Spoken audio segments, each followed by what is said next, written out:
Fala aí minha galera, tudo bem com vocês? Professor José Augusto na área, trazendo aí para vocês mais uma videoaula. E essa videoaula está,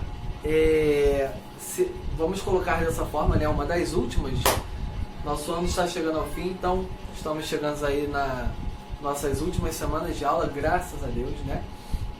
Vamos que vamos então, nesse ritmo de fim de ano, pegar aí a apostila, beleza? Penúltimo capítulo, continuando aqueles exercícios de pilhas, tá certo?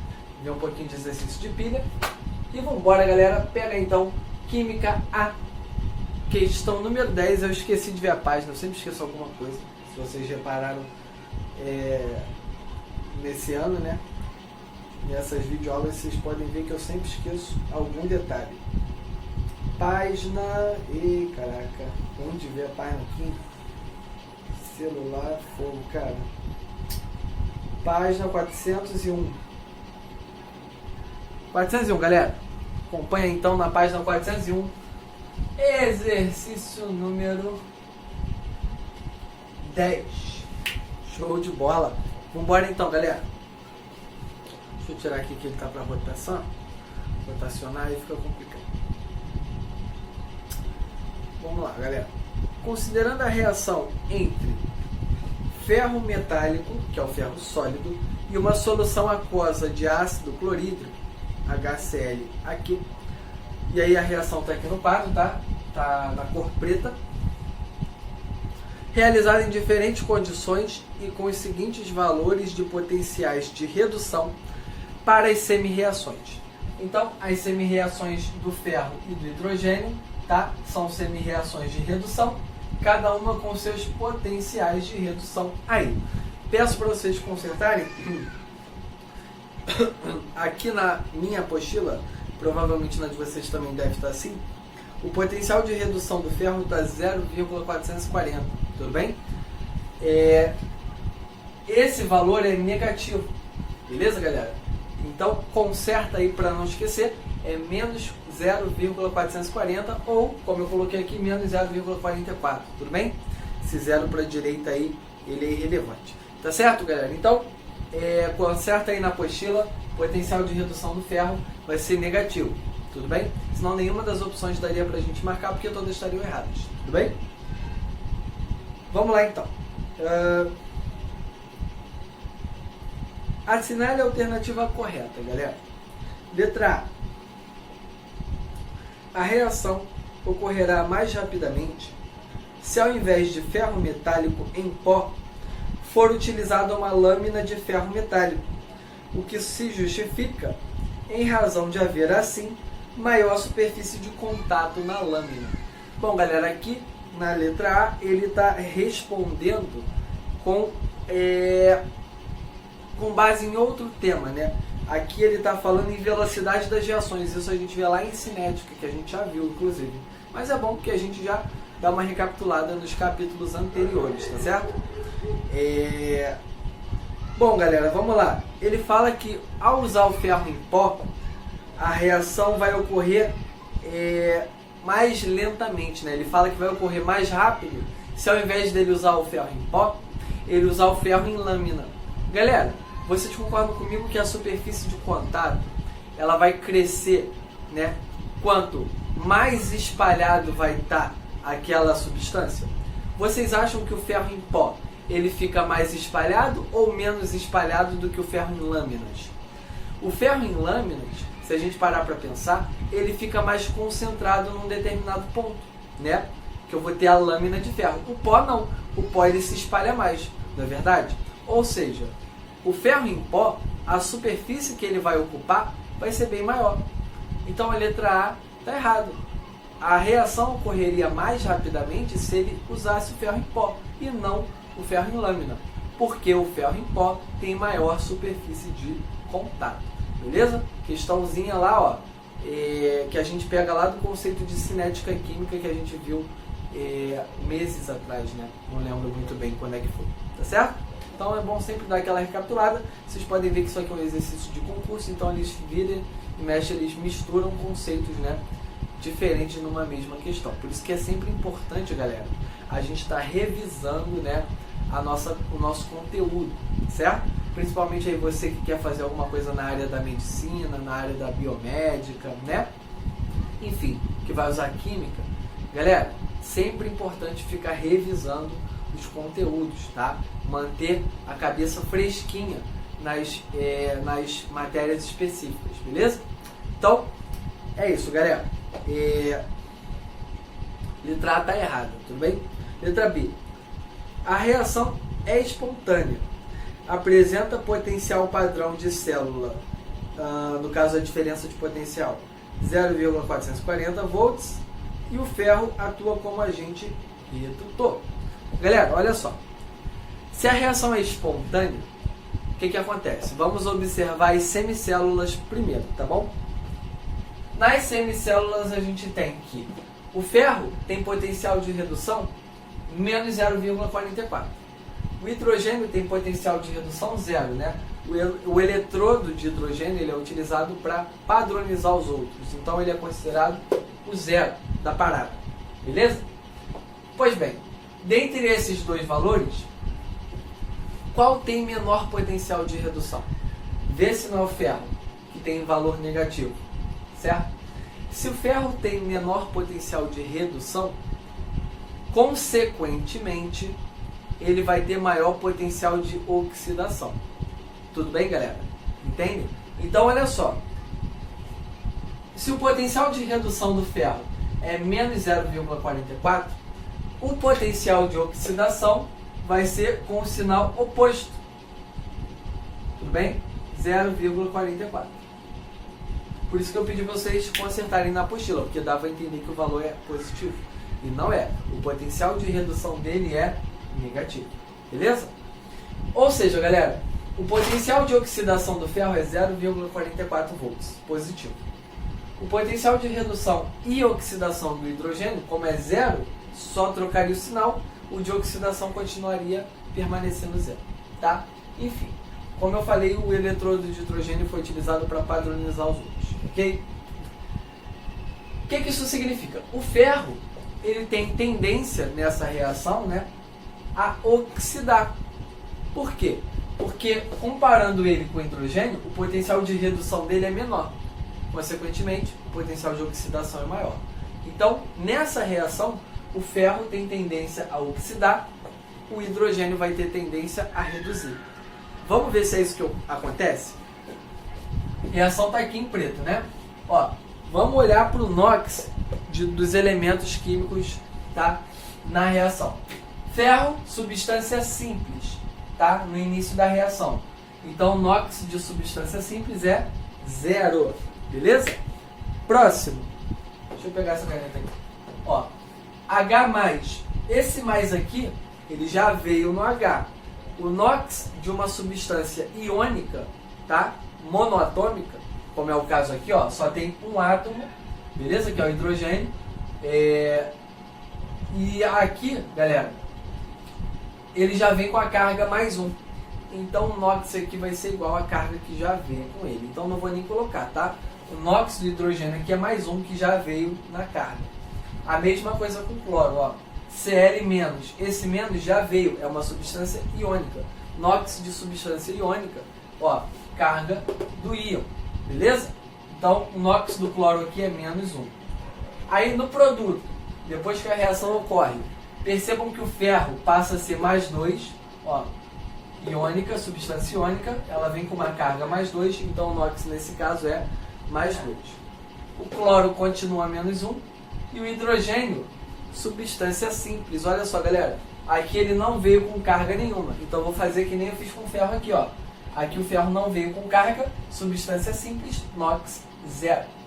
Hidrogênio não veio com carga, substância simples, porque só tem um elemento químico, que no caso é o hidrogênio.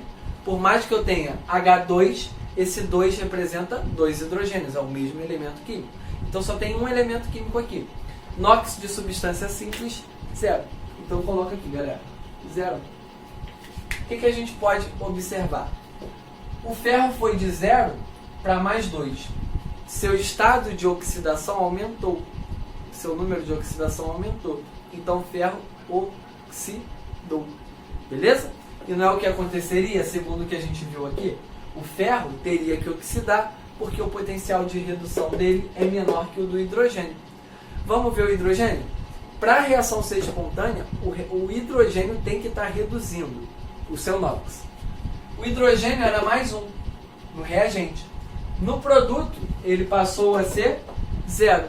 Ele reduziu o seu NOx. Ele foi de mais 1 para 0.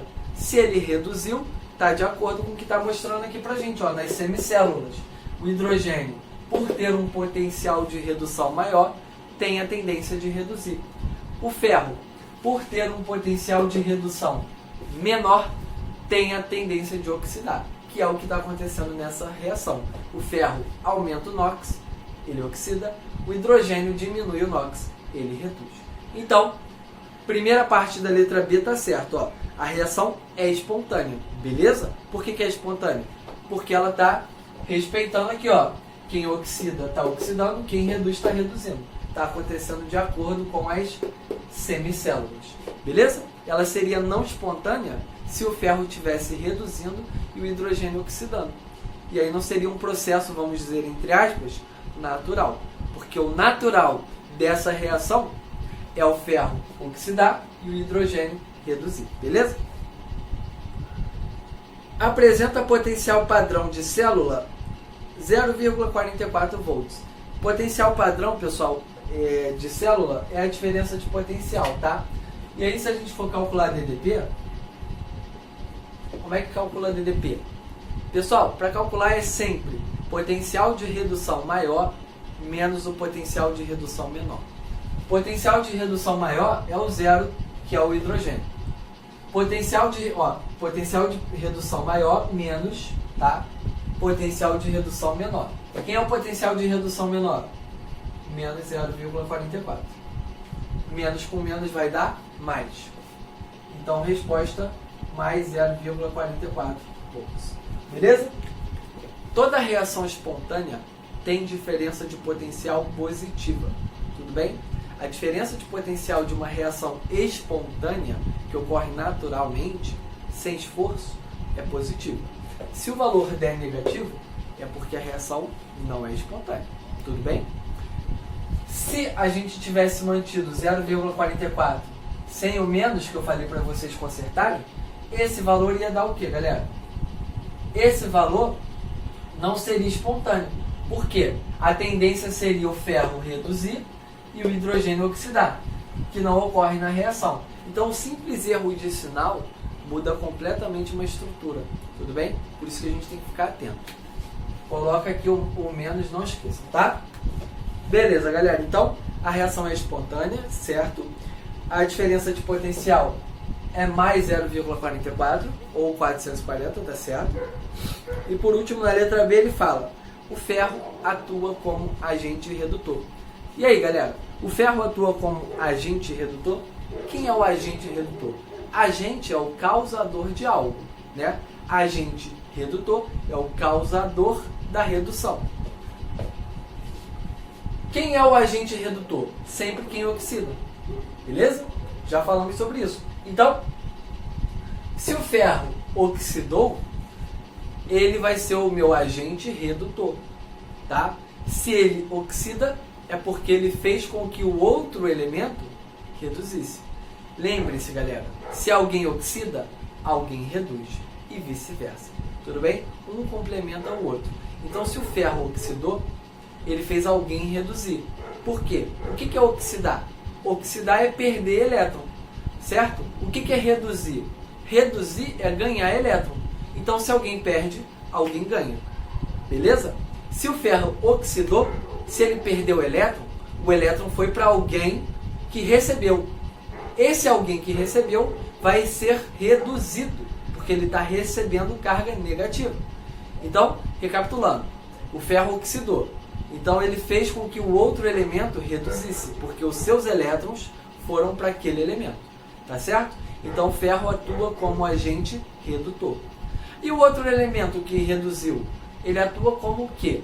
Ele atua como agente oxidante, certo? Por quê? Graças àquele elemento que recebeu os elétrons do ferro, o ferro pôde se oxidar, tá certo? Sem aquele elemento, o ferro não teria oxidado. Então, aquele outro elemento, que no caso é o hidrogênio, que a gente está vendo aqui, é o agente oxidante. O hidrogênio fez com que o ferro se oxidasse, que fez com que o ferro perdesse seus elétrons para ele receber. Tudo bem? Então, um complementa o outro. Se eu tenho um agente oxidante, eu vou ter um agente redutor. O agente redutor é quem oxida, o agente oxidante é quem reduz. Beleza? Cuidado para não confundir. Agente é o causador de algo, não quem sofre. Belezinha? Então tá certo. Como o ferro oxidou, ele vai ser o meu agente redutor. Letra B. Beleza? Vamos ver por que as outras não estão corretas. Letra C. Quanto menor for a concentração do ácido clorídrico, que é o HCl, utilizado, né, mais rapidamente a reação irá ocorrer. Errado. Por quê? O ácido clorídrico é um dos reagentes. Se eu tenho menos reagente, mais demorada a reação acontece. Tudo bem? Quanto mais reagente, mais rápido ela acontece. Show? D. Na reação química descrita, o ferro irá sofrer redução. Já está errado. O ferro, ele sofre oxidação, tá? E ele continua. O ferro irá sofrer redução a íons Fe+2. Continua no erro, né? Já os íons H+, irão ser oxidados para formar o gás hidrogênio, tá? Então ele trocou as bolas. O ferro, na verdade, sofre oxidação e vai até o Fe+2, e o hidrogênio sofre redução e vai até o hidrogênio gasoso, que é o H2. Letra E. Um aumento da temperatura do sistema levará ao aumento da rapidez das reações químicas exotérmicas e a diminuição para as reações químicas endotérmicas. Vamos lá. Aumentei a temperatura. Eu estou fornecendo calor. Se eu forneço calor, eu favoreço a reação endotérmica ou exotérmica. Beleza? Recapitulando aí alguns conceitos passados. Exo, para fora, libera. Exotérmica, liberando calor. Endo, para dentro, endotérmica, absorve calor. Quando a gente aumenta a temperatura, a gente favorece no sentido que absorve calor. Não faz sentido? Que é o sentido endotérmico, sentido de calor para dentro, certo? Agora, se eu diminuo a temperatura, eu favoreço ao sentido exotérmico, beleza?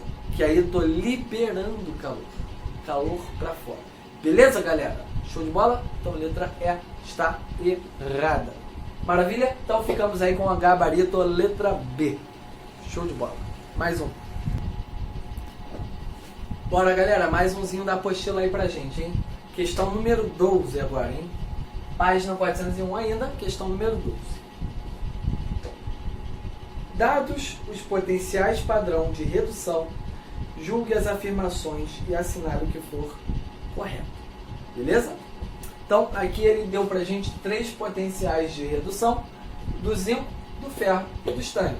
Recapitulando lá do último exercício, olha aqui o potencial de redução do ferro. Ó, se vocês observarem, agora ele veio com sinal negativo, confirmando aí, né, que no exemplo anterior estava errado o potencial de redução. Faltou colocar o menos ali. Tranquilo? Nesse exercício está direitinho, ele veio com os potenciais bonitinhos aí pra gente. Tá certo? Bom, ele quer que a gente assinale o que for correto, tá, pessoal? Então, basicamente, pode ter mais de uma correta. Acredito, ó, julgue as afirmações e assinale o que for correto. Beleza? Então, ele deu 5 afirmativas pra gente. Vamos ver quais que estão corretas. Número 1. A partir da galvanização, o zinco pode ser considerado eletrodo de sacrifício para o ferro. Galera, o que é um eletrodo de sacrifício, né? Quando a gente fala em eletrodo de sacrifício, nesse caso ele está exemplificando para o ferro, significa o seguinte: qual maneira que eu poderia fazer para o ferro evitar de oxidar, né? Para evitar a oxidação do ferro? Qual é uma das maneiras que a gente poderia fazer, por exemplo, né? Ele está falando da utilização do zinco como um metal de sacrifício, tá? Como assim metal de sacrifício? Galera, metal de sacrifício quando a gente coloca, né, por exemplo, o zinco para sofrer a oxidação no lugar do ferro. E daí o conceito de metal de sacrifício. É como se fosse uma espécie de proteção, tá? Eu quero proteger o ferro da oxidação. Então eu coloco um elemento que tem facilidade para oxidar maior do que ele, entendeu? Ou seja, eu vou colocar um elemento, um material que tenha uma facilidade maior de oxidar do que o ferro. Isso serve como se fosse uma proteção. E aí esse material vai oxidar no lugar do ferro, tá? E ele deu o exemplo da galvanização do zinco, tá? Utilizando o zinco como um material de sacrifício, beleza? Vamos ver como que a gente pode verificar se a número 1 está certo. Bom, se eu vou usar o zinco como material de sacrifício, ele precisa ter o potencial de oxidação maior que o do ferro, né? Para ele ser usado como sacrifício, ele tem que ter maior facilidade de oxidar do que o ferro, não é verdade? Então, vamos lá então. Pessoal, observando os potenciais de redução, automaticamente a gente tem os potenciais de oxidação. É só trocar o sinal, beleza? O potencial de redução do ferro é menos 0,44. O potencial de redução do zinco é menos 0,76. Vamos lá. Quem tem maior potencial de redução? Se o ferro é menos 0,44, é maior do que menos 0,76, tudo bem? Quando a gente trabalha com números negativos, quanto maior o valor numérico, menor vai ser o número, não é verdade? Ó, menos 1 é maior do que menos 2, porque menos 1 está mais próximo do zero do que o menos 2, tudo bem? E aí, depois do zero, a gente vai ter os valores crescentes, 1, 2, 3, 4, né? Aí segue a ordem normalmente. Mas quando a gente trabalha com valor negativo, quanto mais próximo do zero, maior o número, certo? Menos 0,44 está mais próximo do zero do que o menos 0,76. Ou seja, o ferro tem maior potencial de redução que o zinco. Consequentemente, se o ferro tem maior potencial de redução que o zinco, como é que vai funcionar com relação aos potenciais de oxidação? Inverso, né? Então, se o ferro tem maior potencial de redução, significa dizer que ele tem menor potencial de oxidação que o zinco. Então, de fato, o zinco vai ter maior potencial de oxidação que o ferro. Na dúvida, inverte o sinal para ver qual seria o potencial de oxidação de cada material. O zinco tem potencial de redução menos 0,76. Qual seria a oxidação? Troca o sinal, mais 0,76. O ferro seria mais 0,44. Mais 0,76 é maior do que mais 0,44. Portanto, o zinco, de fato, tem maior tendência para oxidar que o ferro. Beleza, galera? Então, de fato, o zinco poderia ser utilizado como metal de sacrifício, porque como ele tem maior facilidade de oxidação, ele oxidaria no lugar do ferro. Então, a número 1 é uma afirmativa verdadeira.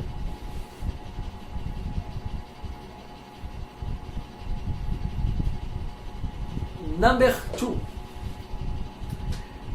Para se tornarem aptas a armazenar alimentos, as latas de ferro recebem camadas protetoras de estanho, com o objetivo de impedir o contato do ferro com o ar e a água.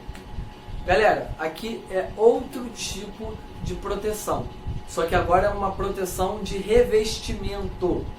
Presta atenção no que ele escreveu aqui, ó. Aqui eu não estou usando ninguém como sacrifício. Vamos ler de novo. Para se tornarem aptas a armazenar alimentos, as latas de ferro, a lata é de ferro, tá? Recebe camada protetora de estanho, com o objetivo de impedir o contato do ferro com o ar e a água. Por quê? O ferro em contato com o ar e a água sofre oxidação, vira ferrugem, e aí vai ter aquele material mais depredado, né? Então, para evitar que isso aconteça, ele está revestindo aquela lata de ferro, material da lata é ferro, ele revestiu com estanho. Aqui ele não está usando estanho como sacrifício, presta atenção, tá? Ele não falou nada disso, beleza?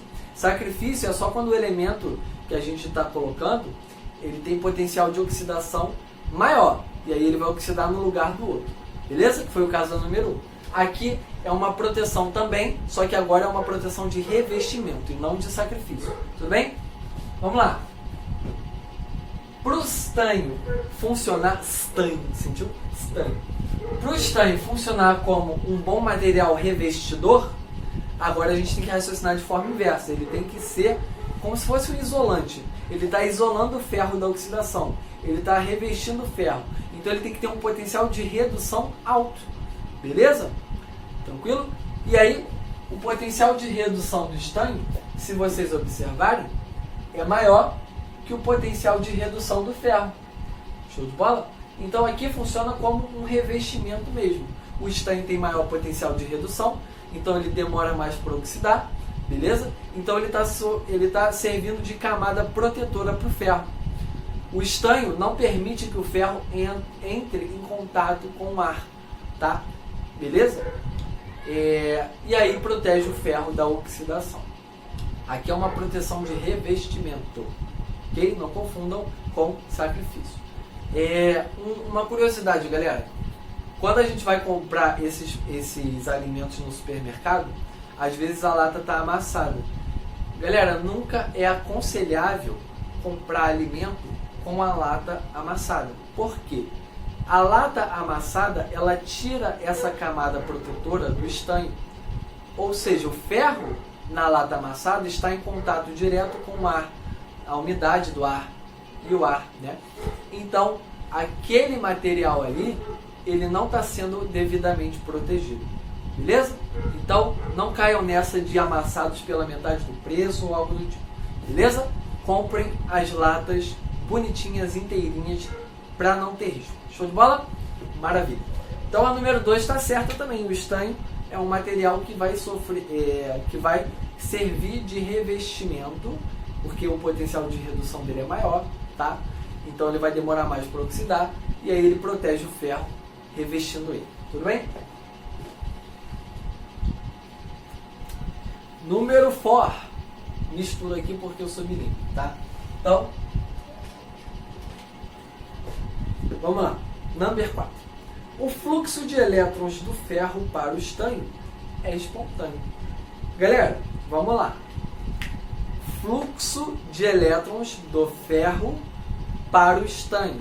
Lembrem-se, quando ele fala em fluxo de elétron, o elétron vai partir de algum lugar e vai chegar até outro ponto. Beleza? Então ele está indo, ó, do ferro para o estanho. O fluxo de elétrons que ele falou aqui, ó, do ferro para o estanho. Se o ferro está perdendo elétron, ele está sofrendo oxidação. Então ele está ficando positivo. Se o estanho está recebendo elétron, está recebendo carga negativa, ele está ficando negativo, tá? Aqui a gente não vai se atentar para o valor da carga, tá? Esse mais e esse menos é simbólico, tá? Aqui eu não estou falando que o ferro é mais 1 e nem que o estanho é menos 1. Esse mais eu só estou querendo mostrar que o ferro está perdendo elétron, e esse menos eu só estou querendo mostrar que o estanho está ganhando elétron. Tudo bem? Beleza? Então são cargas simbólicas. Show de bola? Só para a gente entender o que está acontecendo. Se o fluxo de elétrons está partindo do ferro para o estanho, né, e ele fala que isso é espontâneo, como ele afirma aqui na questão, para ser espontâneo, o ferro tem que ter maior potencial de oxidação que o estanho. Beleza? O estanho tem que ter maior potencial de redução. Para seguir a lógica, né? Se o ferro está oxidando, ele tem que ter maior potencial de oxidação que o estanho. Vamos ver se é isso que acontece? Acabamos de falar sobre isso, né? O ferro tem potencial de redução menos 0,44, consequentemente, potencial de oxidação mais 0,44.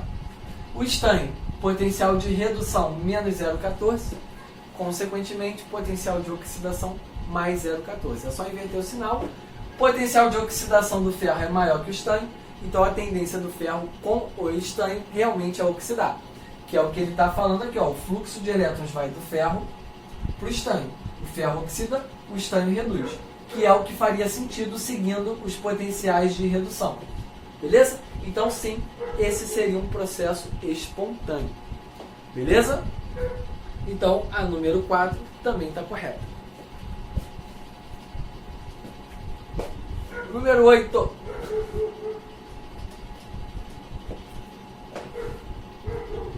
Dentre os 3 metais citados nas semi-reações dadas, o zinco é o que tem maior tendência a sofrer redução. Galera, o que tem maior tendência a sofrer redução é aquele que tem o maior potencial de redução. Dentre essas três semi-reações, qual que tem maior potencial de redução? Vê se não é o estânio. O estânio é aquele que está mais próximo do zero. Então tem maior potencial de redução, né? Valores negativos, lembrem-se disso, tá? Então, se o estânio tem maior potencial de redução, ele que vai ter maior tendência a reduzir dentre os 3 átomos, tudo bem? Então ele fala aqui que é o zinco que tem maior tendência a sofrer redução. Tá errado. O zinco tem maior tendência a sofrer oxidação, porque ele tem o menor potencial de redução de todos, beleza? Então, achamos a nossa primeira baixa nessa questão. E por último, o número 16.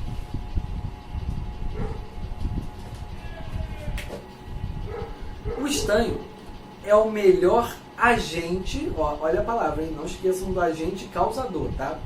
O estânio é o melhor agente redutor entre os metais em questão. Galera, agente redutor é aquele que causa a redução do outro. Ele fala que o estânio é o melhor agente redutor. Pessoal, vamos raciocinar agora, hein? Se o estânio é o que tem maior potencial de redução, ele que tende a reduzir. Se é ele que tende a reduzir, como é que ele vai ser o agente redutor? Como é que ele vai ser o cara causador da redução de outro elemento químico? Não, né, pessoal? Se o estânio tem maior tendência a reduzir, ele vai ser o melhor agente oxidante. Ele que vai fazer o outro cara oxidar, para que ele reduza. Beleza? Então o estânio, por ter maior potencial de redução, torna ele o melhor agente oxidante. O zinco, que é aquele que tem o menor potencial de redução, ou seja, é aquele que tem o maior potencial de oxidação, o zinco que vai ter tendência a oxidar aqui. Então o zinco que vai ser o melhor agente redutor. Se o zinco oxida, ele que vai fazer a redução do outro cara acontecer. Então ele vai ser o melhor agente redutor. Beleza? Voltei. Seu lado deu aquela travadinha. Mas então, galera, é isso. O raciocínio é esse, beleza? Então a número 16, com isso, né, está errado. Deixa eu pegar aqui a caneta. Show de bola? Se ele tivesse pedido somatório pra gente, ficaria então 4, 2, 6, mais 1, 7. Certo? Mas ele só quer que a gente assinale as que estão corretas. Beleza? Bom, galera, então finalizamos aí essa parte da Química A. Agora a gente vai pegar um pouquinho da Química B, como de costume, tá? Só para não perder aí, né, a viagem. Vamos então lá. Vamos lá, galera. Primeira questão da Química B. Observe a estrutura da 1S2S pseudoefedrina abaixo. Beleza? Qual o número de isômeros espaciais opticamente ativos? Bom, galera, para a gente descobrir o número de isômeros opticamente ativos, a gente precisa primeiro ver quantos carbonos quirais existem nessa molécula. Beleza? Não se assustem, essa molécula, esse tracejado aqui e essa ligação preenchida, tá? A gente está acostumado a ver a molécula no plano, né? Por isso que a gente vê só o palitinho. Mas quando vocês virem isso aqui, ó, tracejado, é como se ele quisesse representar a molécula para trás, tá? Imagina que o plano é a parede. É como se essa ligação OH estivesse para trás dessa parede, tudo bem? E quando a ligação ela é preenchidinha, significa para frente, ou seja, é como se a ligação viesse para fora da parede, sacaram? Mas não passa de uma ligação comum, por isso que eu pedi para vocês não se assustarem, ok? Beleza, galerinha? Então, se quiser botar, professor, tô acostumado a ver isso aqui, ó. Beleza, tranquilo, tá? Mas aqui ele só especificou que a hidroxila está para trás e a metila está para fora, beleza? Maravilha. Vou deixar nesse formato aqui que a gente está acostumado, tá? Mas se vocês verem algo daquele tipo que a gente da ligação para trás e para frente, vocês já vão estar sabendo o que significa, beleza? Bom, pessoal, quantos carbonos quirais a gente tem nessa molécula? Vamos contar, né? Bom, aqui dentro, né, do anel aromático não vamos ter nenhum carbono quiral, beleza? Temos aqui, ó, todos eles fazem ligação dupla, lembrando que o carbono quiral é um que tem 4 ligantes diferentes entre si. Então, nenhum desses aqui vai ser quiral. Vamos pular direto para esses 4, né? 1, 2, 3, 4. Perdão, galera. 4 carbonos para a gente analisar. Vamos começar pelo aqui, ó, pelo da ponta direita. Bom, esse carbono, galera, pergunto, ele é quiral? Sim ou não? Bom, para ser quiral, os 4 carbonos têm que ser diferentes, correto? Esse carbono aqui, ele está ligado ao nitrogênio, um ligante. E os outros ligantes dele, galera? Se não está aparecendo mais ligação, subentende-se que tem hidrogênios ali para completar as 4 ligações dele, correto? Então ele está ligado a 3 hidrogênios, que completam assim as 4 ligações desse átomo de carbono. Consequentemente, 3 hidrogênios são ligantes iguais, ele não pode ser carbono quiral. Beleza? Próximo carbono, esse aqui do meio, ó. Vamos dar uma olhadinha nele, galera. Bom, ele está fazendo 3 ligações que a gente consegue ver de cara, ó. Uma na direita com nitrogênio, uma na esquerda com outro carbono e uma embaixo com uma metila, né? Outro carbono, CH3. Falta uma ligação que vai ter então um hidrogênio implícito, né? E a gente vai explicitá-lo aqui, ó. Mostrar a cara dele. Beleza? Pessoal, os 4 ligantes desse carbono são diferentes? São. Ó, para cima temos um hidrogênio, para baixo temos uma metila, CH3, para a direita temos isso aqui, né? NCH3. Para a esquerda, perdão, galera, vai vir outro, possivelmente, mas, né? Ó, e para a esquerda a gente tem isso tudão aqui. Os 4 ligantes dele são diferentes, então ele sim vai ser um carbono quiral. Como que a gente representa um carbono quiral mesmo? Coloca um asterisco sobre ele, ó. Então, um carbono quiral já temos. Carbono de baixo, galera. Esse aqui, ele vai ter quiralidade? Vamos ver? Para cima, ele está ligado a isso tudo aqui, tá? Só que, como ele só tem uma ligação, que a gente consegue ver de cara, tá faltando 3 ligações, como foi o caso desse aqui, ó. Então a gente vai substituir o que está faltando por hidrogênio, que é o que está implícito ali, né? Então aqui ele tem 3 hidrogênios, o que mostra que ele também não pode ter quiralidade, assim como este camarada, porque ele tem 3 ligantes iguais. Beleza? Então lembre-se, carbono quiral, os 4 são diferentes. E por último esse aqui, galera, ele é quiral? Vamos ver. Para a direita ele está ligado a isso tudo aqui, para a esquerda a um fenil, para cima uma hidroxila, tudo diferente até agora. Está faltando uma ligação, então a gente vai colocar um hidrogênio aqui, que está implícito. E está pronto o nosso carbono, e ele vai ser um carbono quiral, porque os 4 ligantes, né, que estão aí ligados a ele são diferentes entre si. Portanto, vou adicionar sobre ele mais um asteriscozinho aqui. Total, 2 asteriscos. Resposta, galera. Qual o número de isômeros espaciais opticamente ativos? A fórmula que a gente usa para calcular o número de isômeros opticamente ativos é 2 elevado a N. Quem é N? N é o número de carbonos que possui, né, quiralidade, que nesse caso é 2. Então aqui vai ser 2 elevado a 2, que é igual a 4. Resposta aí, galera. O número de carbonos opticamente ativos é 4. Belezinha? Gabarito 4. Próximo. Questão número 2, pessoal. Vamos embora. Dê a nomenclatura do composto a seguir, respeitando sua isomeria espacial.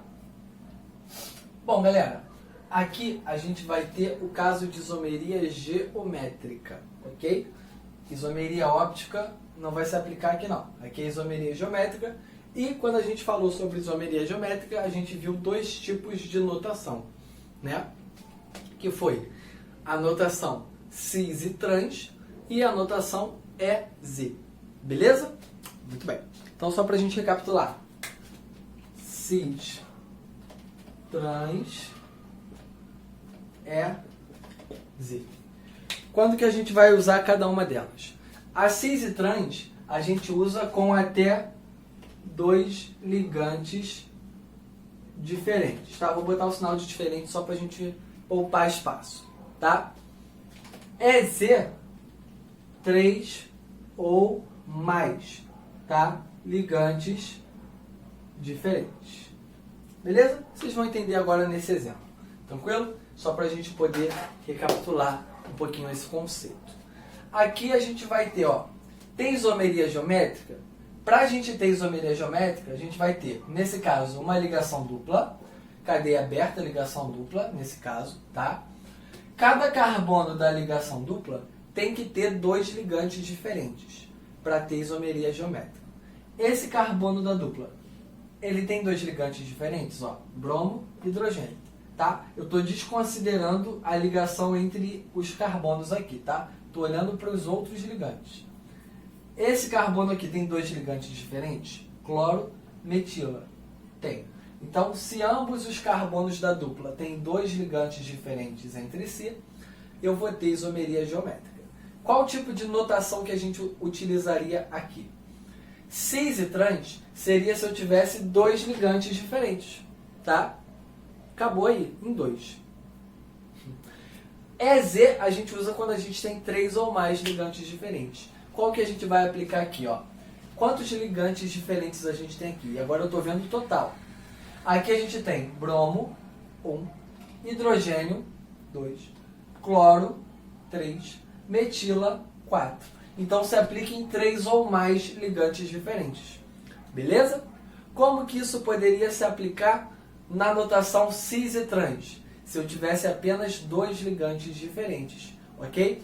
Por exemplo, se aqui ao invés de cloro fosse hidrogênio e aqui ao invés de bromo fosse a metila. Peguei a caneta errada, tá mais fraquinha. Beleza? Ó, hidrogênio, hidrogênio, 1 ligante. CH3, CH3 é o mesmo ligante, 2 ligantes diferentes. Aqui se aplicaria a notação cis e trans. Lembrando que se eu tiver 2 ligantes iguais no mesmo carbono, não tem isomeria geométrica. Show? Maravilha. Então espero que todas as dúvidas tenham sido sanadas, ok? Mas vamos voltar ao exemplo aqui. Temos em cima, no lado direito, cloro. E no lado esquerdo, o bromo. Beleza? Aqui a gente vai aplicar então a notação EZ. Show de bola? Beleza então. Bom, galera, quando que a gente vai utilizar a notação E e quando que a gente vai utilizar a notação Z? E aí são letras que significam no início de uma palavra alemã, tá? Z é para significar juntos, tá? E E separados, beleza? Então, como que vai funcionar na notação EZ? A gente vê pela massa dos ligantes do carbono, beleza? Se, ó, vamos olhar primeiro para o carbono do lado direito. Vou pegar aqui essa caneta. Ó, esse carbono aqui, quem tem maior massa? Cloro ou carbono? que é o próximo ligante, tá? Eu olho para os próximos ligantes dele. Então aqui eu vou ter carbono e cloro. O cloro tem maior massa, beleza? Na dúvida, tabelinha periódica. Então, o de maior massa está em cima, vou circular ele. Agora vamos para o lado esquerdo. Carbono está ligado ao hidrogênio e ao bromo. Quem tem maior massa? Bromo. Bromo está em cima também. Então, quando os átomos de maior massa estiverem em cima, a gente vai utilizar a notação, ó, se a gente for traçar aqui a divisão do plano, a gente vai usar o Z como se estivesse juntos, tá? Mesmo plano. Se tivesse os de maior massa em planos opostos, se o cloro estivesse aqui embaixo e o bromo aqui em cima, planos opostos, tá? Os de maior massa. Aí a gente usaria a notação E, beleza? Então, Z de juntos, ou juntos, beleza? Olha que maravilha. Então, olha só, galera. Aqui a gente vai usar a notação Z. Ele quer que a gente dê a nomenclatura do composto respeitando a sua isomeria espacial. Então, ele quer que a gente utilize a notação para dar um nome, tá? Beleza. Qual vai ser o nome do composto, então? Já sabemos que a notação que a gente vai usar vai ser a Z. Então, já coloca aqui, ó, Z tracinho. Maravilha. E agora vamos partir para o nome do composto. Deixa eu só apagar essa parte laranja para a gente poder visualizar melhor o composto que a gente está trabalhando. Beleza? Bromo e o cloro. Pronto. Então, galera, olha só. A contagem sempre vai começar, né? Do lado, aqui nesse caso, o bromo e o cloro estão funcionando como ramificação, tá? E aqui eu tenho uma ligação dupla. A prioridade vai ser da ligação dupla. O lado mais próximo da ligação dupla é onde que começa a ligação, a contagem, tá? Então, se eu começar a contar do lado direito, eu teria 1, porque isso aqui, ó, lembra, galera?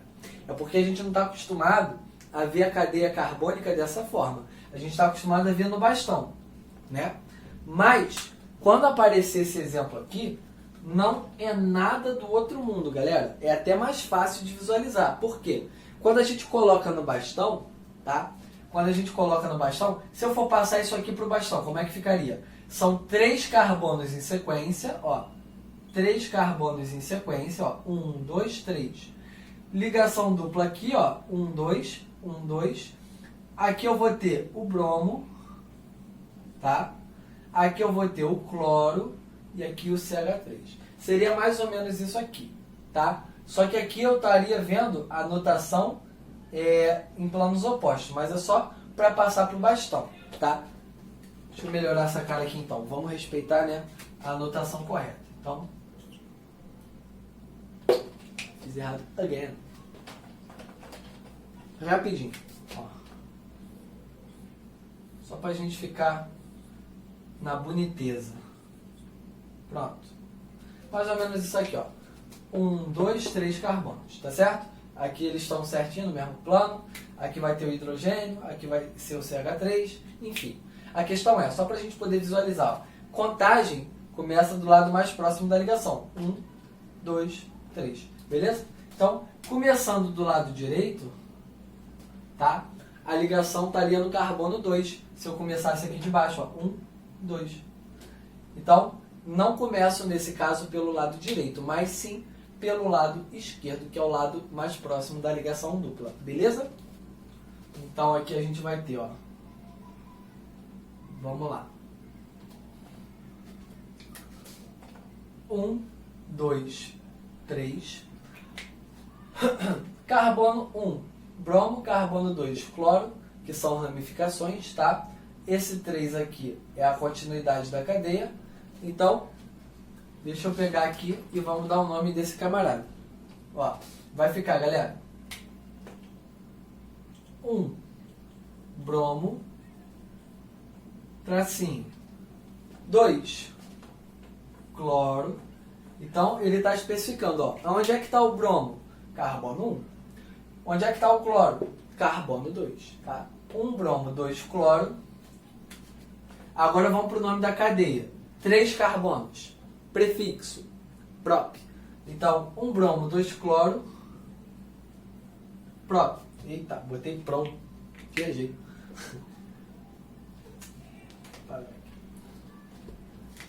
Prop. Intermédio. Nesse caso, a gente vai usar o N, porque eu tenho uma ligação dupla. Onde é que começa essa ligação dupla? Como aqui a gente só tem 3 carbonos, tá? A gente poderia colocar... Não, por causa das ramificações é melhor especificar nesse caso. Senão a gente não precisaria especificar se não tivesse as ramificações. Mas vamos especificar. Na dúvida especifica, né? Então, 1 bromo, 2 cloro, prop, 1 N, tá? No carbono 1 começa a ligação dupla. Então, prop 1 N, tá certo? Mostrando que no carbono 1 começa aí a ligação dupla, belezinha? E a terminação como se fosse de um hidrocarboneto, né? Vai ser a terminação U. Apesar de não ser um hidrocarboneto, a gente viu que nos aletos, isso aqui é um aleto, né? Porque tem halogênios que substituíram os hidrogênios da cadeia, a gente vai ter aí a terminação U também. Então, Z, 1 bromo, 2 cloro, prop, 1 N. Tá certo? Se a gente não colocasse o Z, a gente deixasse só o 1 bromo, 2 cloro, prop, 1 N, a gente não saberia com qual tipo de isomeria a gente está trabalhando. Se os ligantes de maior massa estão no mesmo plano ou não. Tá certo? Por isso que ele pediu para a gente respeitar a isomeria, para saber de qual que a gente está falando, se é do E ou do Z, que muda completamente a propriedade do composto. Beleza? Resposta tá aí. Bom, galera, então é isso. Agradeço aí mais uma vez a todos pela atenção. Um grande abraço, vou ficando por aqui. Até a nossa próxima videoaula. Lembrando que está acabando, né? Então vamos partir para o ano que vem, ó. Sangue nos olhos e é tudo nosso. Valeu, galera. Fiquem com Deus. Espero que todos estejam bem. Família de vocês também. E um grande abraço. Valeu.